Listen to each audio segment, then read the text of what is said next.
You're listening to the Comic Crusaders podcast. I am your host, Al Mega, CEO of Comic Crusaders and Undercover Capes.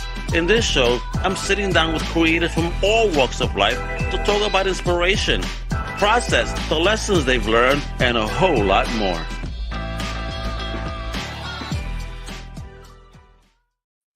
Well, what up, man? This is your boy, Al Mega. Welcome to another Comic Crusaders podcast. And yep, we're talking some dope comics today. I have a return guest, and he has a new partner. All right, he's working on a dope project dropping from Image. Called The Cabinet. El Cabinete. That's right. And they also have it in German. I don't want to tear that up. They're gonna go ahead and help me with that pronunciation in a bit.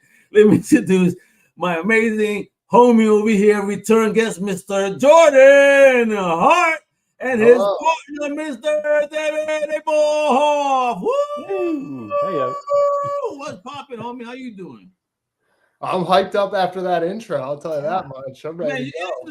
I'm happy there's a familiar face. I'm happy to meet a new face over here because I just read this book. Thank you for giving me an opportunity to read it in advance because, it is a gorgeous book. Like I was telling you in the green room, I'm going to say it here because, yes, that is like one of those John Hughes movies from the 80s type with some extra, magical goodness thrown in, and the colors are beautiful. I can't wait to talk about how this book got put together because it definitely is a testament. I mean, they have a dope little story in the back as well. Thank yous and all, but when they start speaking about what they're on, it's like, if you're a child of those eras that they speak of, let me tell you, you're gonna feel it. You're gonna be, damn, bro.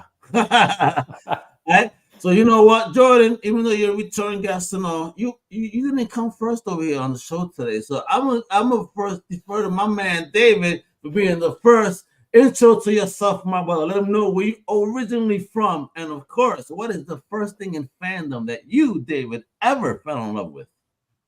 Oh boy. Okay, so David Ebeltoft. I'm a screenwriter, and this is my first time writing for comics. Very, very lucky to have my buddy Jordan guiding me with that. First time, yeah. This is my virgin run within the comic medium. Hey, Jordan, look at that! You popped his cherry. Look at that. he was gentle. He was very gentle. But yeah, I'm originally from North Dakota, so I'm a Midwest boy. I live out in New York now, sort of Western New York. Just a little bit south of Buffalo and Rochester. Man, my on-ramp for comics in the 90s was Punisher War Journal era. That was sort of my on-ramp. Then I admittedly took an off-ramp. I got swayed by D&D and fantasy and sci-fi novels. So like Asimov totally took me off path.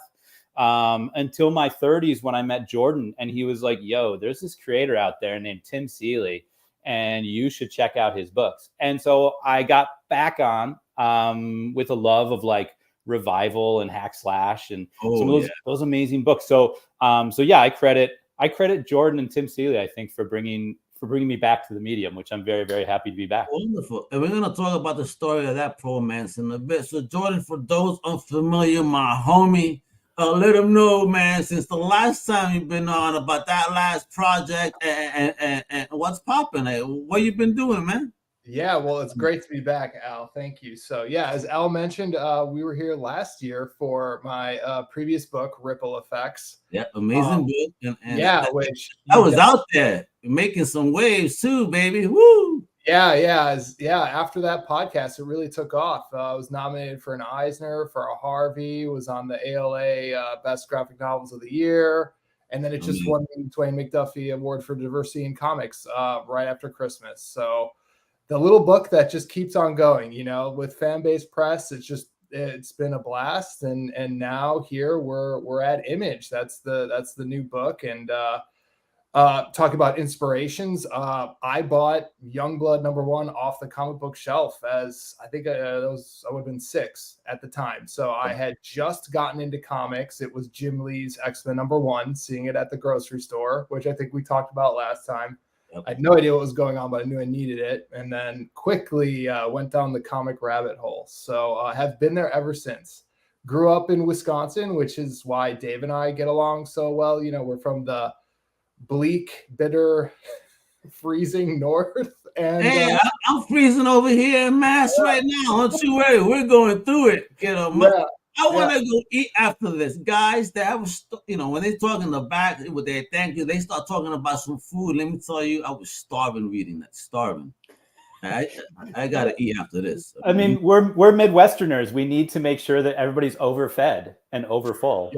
I'm glad we did the book too. So how you guys shape the miracle then? All right.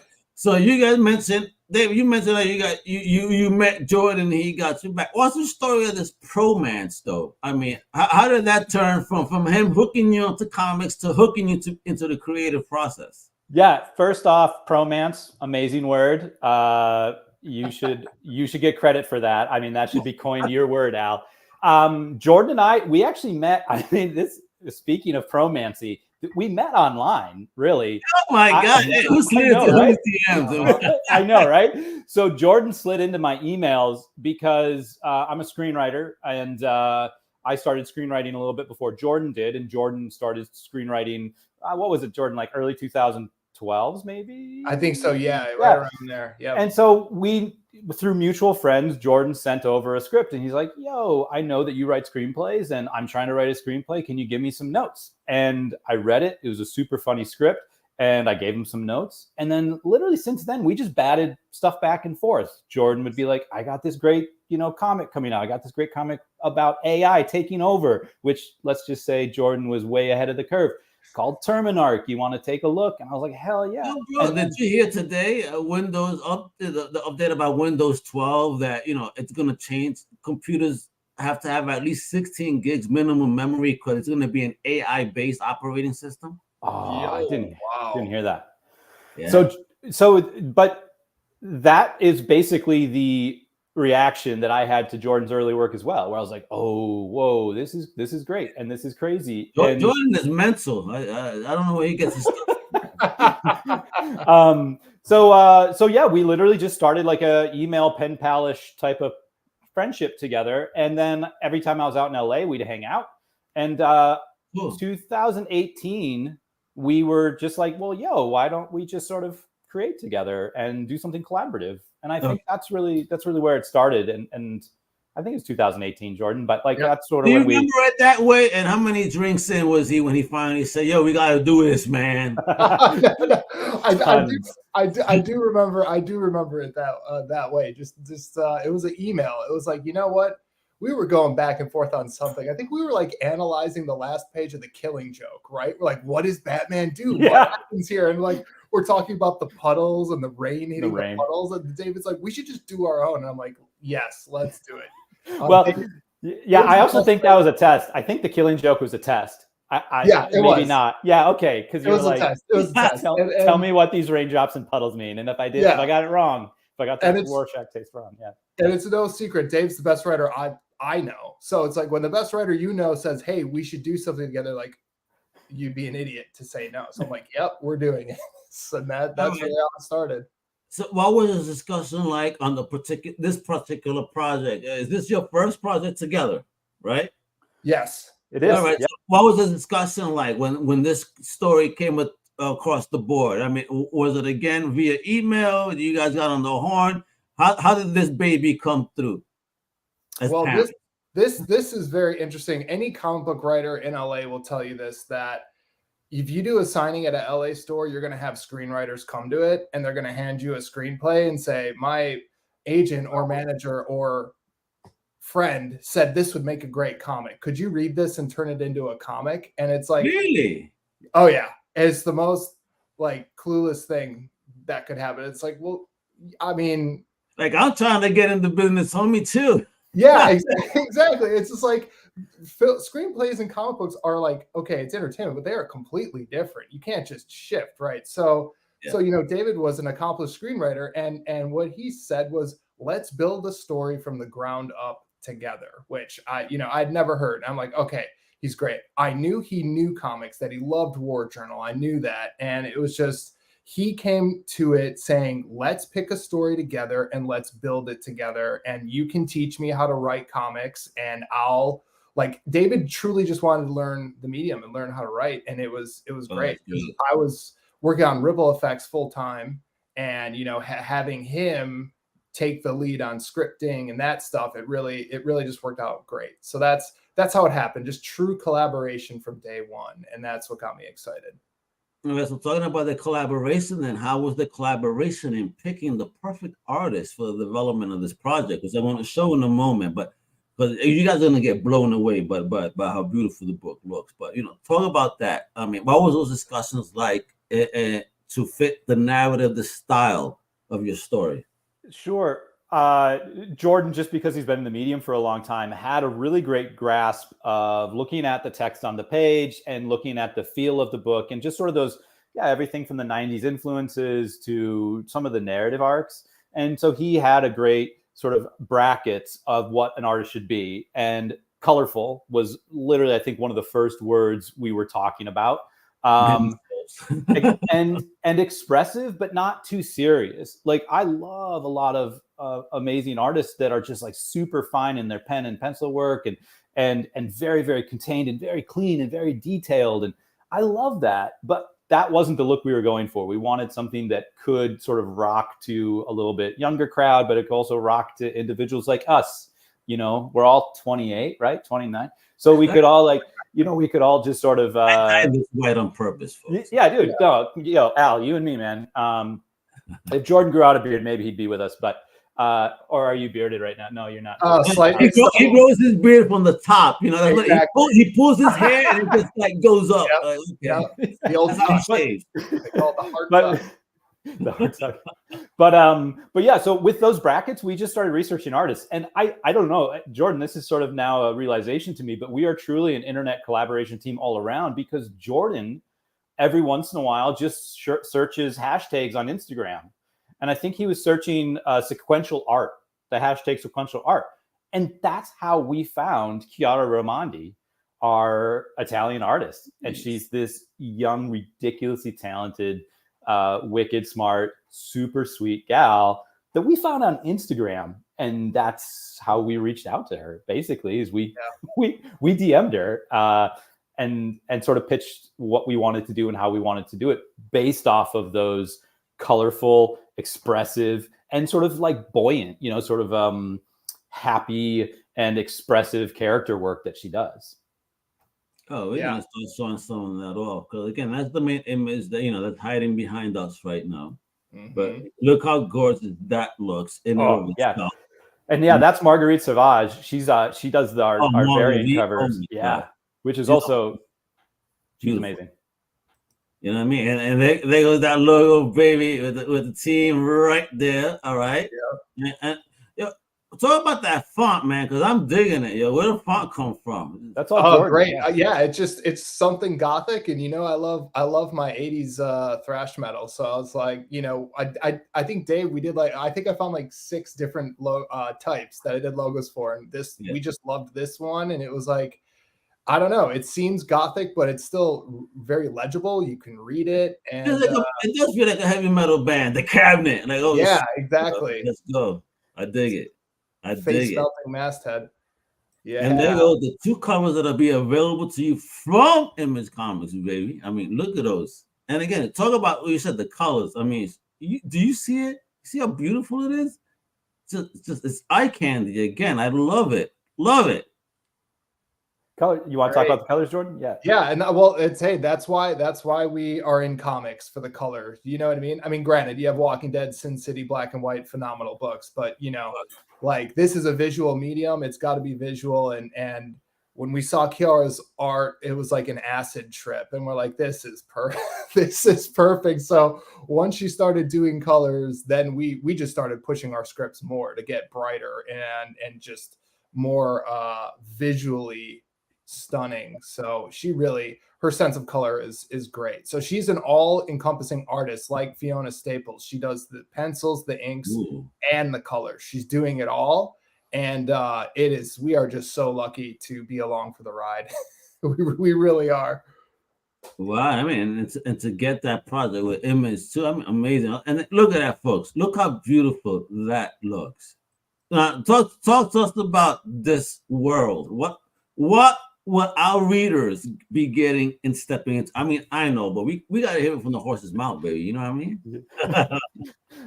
Yeah, I'll be the first mare to go here. I should be a stallion. I should own up to it. But so we follow Avni, our teen heroine, and Trent, her Midwestern jock sidekick, as they teleport across a post-Cold War landscape. So 1991, that's our time frame. And they do this to collect these bizarre relics. And they have to do it because they need to summon these magical powers of this Baroque curio cabinet, of the cabinet, to fix a huge mistake Avni made when she was little. And yeah, we all made a lot of mistakes when we were little. But Avni's mistake is a little bit bigger than most. She unleashed she unleashed am I scaring? Am I getting lady do? What's that? I mean, you got me worried. What does little lady do? I mean, I know some kids are bad, but damn, you telling me like next level bad? Next level, yeah. Like we're talking like stealing Bazooka Joe bubblegum here, and Avni unleashed an ancient evil and accidentally slaughtered her parents. So I don't know, like, folks, you hear this? If you're not starting to get intrigued here. So yeah, it's a tale about righting a wrong, you know, and she has this magical cabinet to help her do that. So yeah, I think that's sort of our elevator pitch. All right. So how many issues we going for? What's the storyline wise? I mean, how vast is the universe that we're stepping into in the cabinet? So the universe is pretty huge and pretty deep, but for this first arc, we're at 5 issues. So the goal for Avni is that the cabinet has 33 drawers, and each drawer holds a different artifact. And that's where the magic comes from. When Avni made that mistake as a child, all of the 33 pieces scattered across the world. So she's on a magical treasure hunt, basically, with her sidekick, Trent. And this first arc, these first 5 issues, we follow her and Trent as they're looking for just one of those artifacts for an old ass spoon, basically, to not give too much away, an old ass silver spoon. And that's where Dave and I had a lot of fun, was, you know, thinking up what are in all of the drawers. And I think we came up with some pretty fun stuff. But for the first arc here, we're looking at that magical spoon. So that is the journey. And right here, they're in an arcade in Tokyo, hoping to find one of the artifacts as well. I do want to say something about this page and the colors used in it. Very Kirby-ish. Yeah, I agree. Very like 70s Kirby. It's she did with that color usage, and I'm digging the crap out of it. I mean, for real, I saw this, and I'm like, yo, where's this person coming from? I mean, did they transport from the past? I mean, time travel might be real. There's people coming into existence now doing things that look so old school. It's like, you have to be from that damn era to get it so perfect. Which is why we were so amazed with her, because as I mentioned, she's young. You know, she's in her mid-20s, and and it's awesome because she has like an old. Not old's not the right term, but like she has this mature artistic soul. So when Jordan and I would mention people, Kirby or Mobius or whatever, she was like, oh yeah, I know who that is. And we were like, oh, thank you. We're so glad that we were able to speak the same visual language, even though we're not in the same, you know, decade. We're not in the same millennial or whatever, you know, terminology it is. And it's the thing, look at her style. She would go from something like this, and then boom! What the? That's literally the next page. Those are consecutive pages, and that's how much she can jump, and it still works. It's amazing. You hit gold. You guys struck gold. Let me tell you. We agree. I told David that after we had her do test pages, and she sent them in, and I was like, we just hit the jackpot. Like, this is, and I kept telling David, because this is his first book, I was always like, this doesn't happen. This never happens. Like, is this her first book too, or she worked on prior projects? This is her first American comic. Yeah, so she's done graphic novels in Italy and I think editorial illustrations, but this will be her first straight up monthly American comic. Yep. Oh, dope! Look at that. Yeah, not only did you get David, and you brought it to the stage. Look at Jordan, the world connector over here, the talent connector, working magic like he is. The new Heart Foundation right here. Oh yes. Yeah, lightning struck twice on the same project. I definitely hit the jackpot. Yeah, this is the last time. I mean, you must feel proud kind of with these people having this project landing on Image, you know what I mean, to get this done. How did that feel when you guys landed the project, specific at Image, because again, and this is dropping soon, folks, on a very special day at that. Yeah.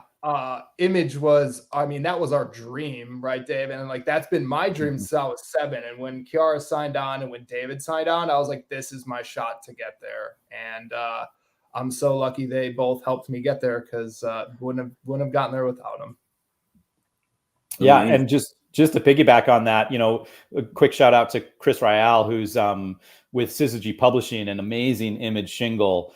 They did Rain, and they did 3 Keys, Hitomi. What else am I missing? All Against All. They had a lot of really, really great books this last year. And we're so proud to be on their slate this year. And, just because I know a lot of creators listen to us, a lot of like hopeful creators, the way we got that is by Jordan being involved in comics for a very long time, but also just hitting the floor at conventions and creating a great Rolodex of connections. And for the longest time, Chris and Jordan have talked about doing something together. And so, it wasn't just us sort of handing the book over. It was years and years of Jordan building up a great name for himself and building up, presence at all these amazing places. And so then when the right product was there, we were able to present it, and, we had a way better chance. So just to clarify, we would love to be overnight successes, but we're definitely not. But that's the journey that a lot of people don't understand. Yes, some people, you may hear them all of a sudden, you hear about them, but look into them. No one is overnight. No one. Yeah, no, I fully agree. Like there's a saying I've heard out here in a Hollywood saying that says overnight success is 7 years in Hollywood. And I definitely think that applies. Dog years. Holy shit, I like that. It's definitely in dog years. So I'm a 3-year-old dog at this point, probably trying to still push it. You know what I mean? Although I got my first movie, independent movie came out, last year, and yeah, man, I'm like, woo. They yours did? I was okay. So I interviewed an actor, and then he liked me. Apparently, we got along. His agent hit me. I thought it was fake. I'm from New York. You can't tell me everything's bullshit until And then he hits me. He's like, yo, why are you ignoring my agent? I said, oh, wait a minute. That's real? So then I did a small role as a podcast as myself interviewing him, which is funny. And I saw it twice in the movie. And, it's a short movie, but it's really good. And it's wild. I myself didn't expect where it went. Like, oh, damn. Steven, you killed it.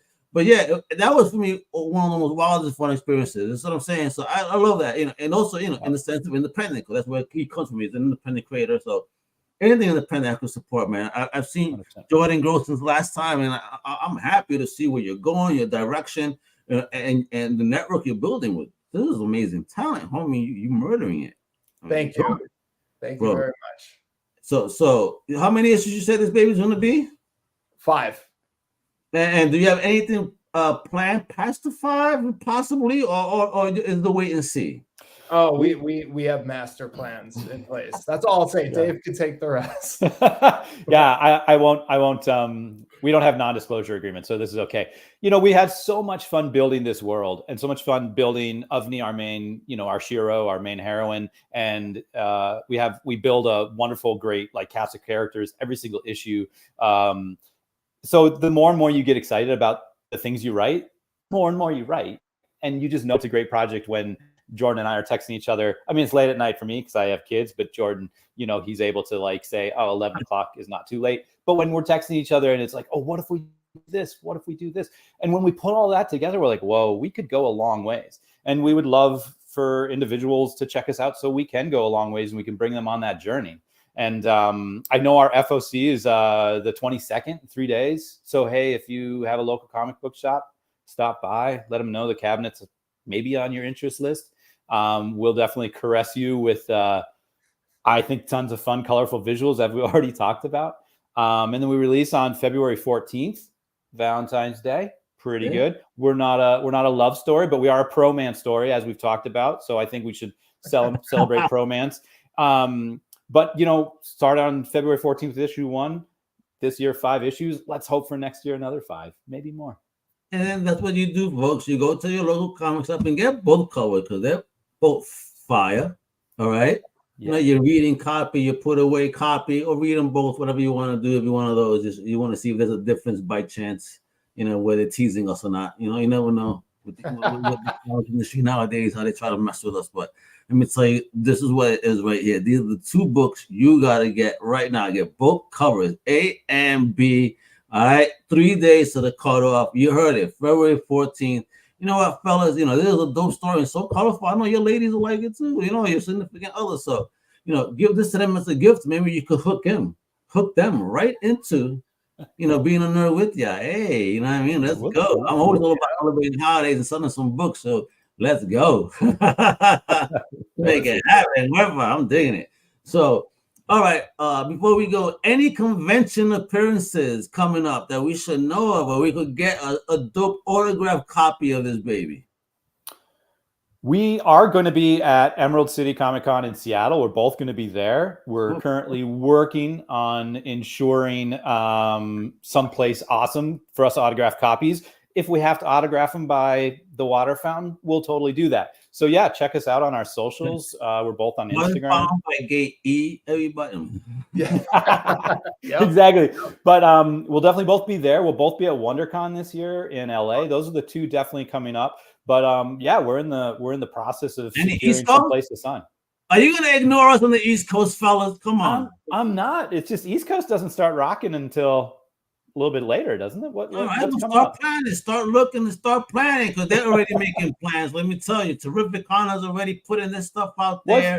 What's your favorite con, Al? Well, listen, Terrific Con is great because you're at a casino, yeah. You're in Connecticut. You got awesome creators. So once you finish with the con, you go, spend your money at a casino. Spend that art money if you want, or go have some good food, or go party because with the rest of the creators. It's a fun one out here. Let me tell you that. And then, of course, New York Comic Con in New York. I have a blast, especially just connecting with people and networking out of like Jordan's style. I know exactly what you do, Jordan. So let me tell you, if you're anything like me, New York Comic Con is the place to be. Oh yeah, I was there this past year. That's the best artist alley. If you want to meet your artist heroes, talk about it, baby. Yeah, like not even Comic-Con in San Diego. That cannot touch the New York Artist Alley, and that's. I remember texting David there while I was there because that had been my first time in 10 years at the New York Comic Con. I was like, "Oh wow! Wait a minute, Jordan! 10 years? I know it won't be that long. 10 years. Yeah. So I think we'll probably both be at New York this coming year for sure. We'll both be there. But if we can get out there sooner, it would be great. And Terrific Con's August, right, Al? Isn't it usually in August? Yeah, around August. It's fun. That's a good time. It's at a telly, so everything's right there. No one got to struggle with nothing. You know what I mean? Good setup, great setup. Big room, a lot of great panels. An amazing guest, and he's Mitch Halleck is already introducing people, so get it done, fellas. We would love to have you on the East Coast, get copies of this book. By the time that come out, will probably be a trade paperback, so we'll get that, and then we know about the second season of the book, if you will. And I forecast great things. I can't wait to see what you guys are doing, because this first issue is gorgeous. Shout out to again your artist that's not here. But you guys make an amazing team. So I look forward. Thank you as a fan to creators. Thank you for creating something so beautiful, something so fun, different, and fans. Again, check it out from Image Comics, dropping the 14th. Cut off is Monday. Don't be playing around. This is live. All right, y'all got paid today. A lot of you. Friday, come on, $3.99 out of your paycheck. Not too shabby. That's what I'm saying. That's people on a cup of coffee at Star Smucks over there. You know what I mean? Right? Yeah. Al, thank you so much, man. That was really awesome. I really appreciate you taking the time and championing. No, absolutely not. This is what we're here for, because it's about you guys. Amazing creators bringing fun stuff, different stuff, keeping us entertained, you know, with amazing comic books. Through great publishers, you know. A big shout out to Mel, too, for putting this together from Jordan Hart PR. If you're looking for an amazing agent, let me tell you, yeah, she kicks ass, yo. She's an amazing woman. So, all right. Let's second that. Yep. All right. So, everybody, thank you for tuning in. You know what it is? Check out my family everywhere. It's Omega with Jordan Hart, David Ebeltoft. That's what